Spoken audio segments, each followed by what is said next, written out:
Better safe than sorry, an adage you and I have probably heard often, but the Facebook CEO Mark Zuckerberg seems to have adopted a slightly different approach to tough situations.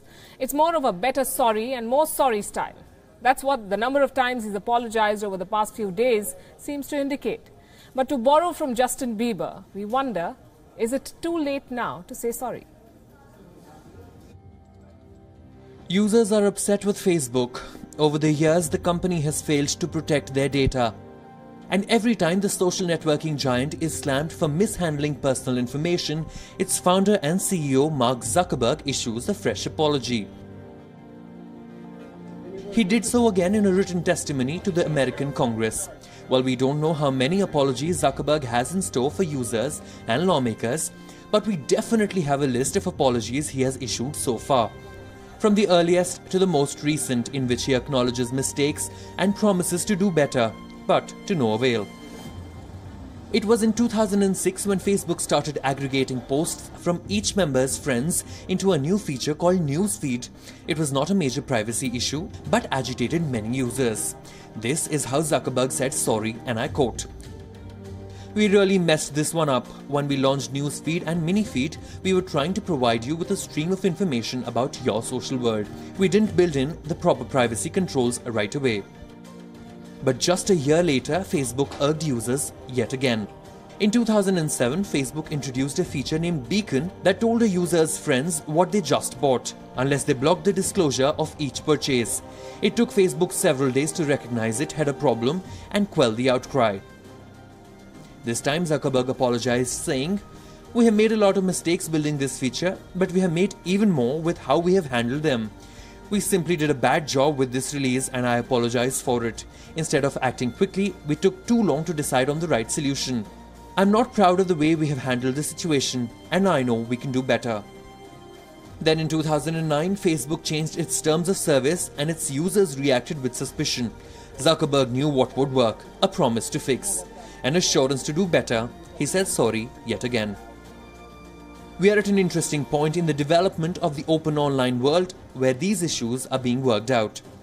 In 2010, the Wall Street Journal reported its discovery that Facebook allowed advertisers to access unique user IDs which can be used to track consumers. This time, it took the company a month to respond as the outcry from the users and privacy advocates grew. And Zuckerberg said, "Sometimes we move too fast, and after listening to recent concerns, we are responding. In the coming weeks, we'll add privacy controls that are much simpler to use. We will also give you an easy way to turn off all third-party services. We are working hard to make these changes available as soon as is possible." And then it became almost an yearly thing. In 2011, Facebook signed a consent decree with the US Federal Trade Commission after an investigation of its privacy violations, to which Zuckerberg issued another apology. He said, and I quote, "I'm the first to admit that we have made a bunch of mistakes. Recently, the American Federal Trade Commission established agreements with Google and Twitter that are helping to shape new privacy standards for our industry. Today, the FTC announced a similar agreement with Facebook." But Facebook's apology mantra appears to have gone kaput. In the wake of the recent data leak involving Cambridge Analytica, Facebook's apology does little to satisfy lawmakers and its users worldwide. Bureau Report, WION.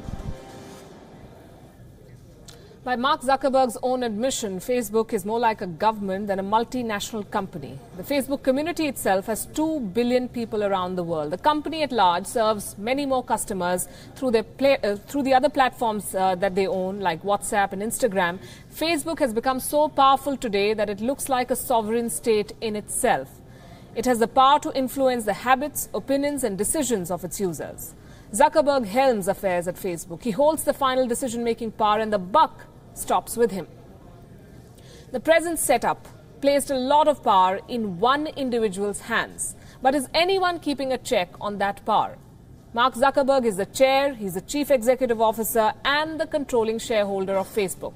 So far, there's been little conversation around the impact social media has on society, the economy, or the politics of a country. But the Cambridge Analytica scandal changed all of that. Since then, Facebook has announced sweeping changes to the platform. Zuckerberg has admitted that mistakes were made. He has apologized, but the Facebook CEO's appearance before lawmakers will be a different ballgame altogether.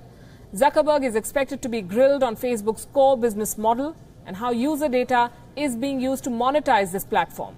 He's expected to be questioned on Facebook's monetary policy. The company has already felt the impact of the scandal. Since the Cambridge Analytica scandal broke, it's lost more than $50 billion in market capitalization. The market value of its stock has also dropped. The Delete Facebook campaign has gathered steam. Other Facebook platforms like Instagram are also feeling the heat. Mark Zuckerberg has now vowed to keep a close eye on how user data is being shared with developers.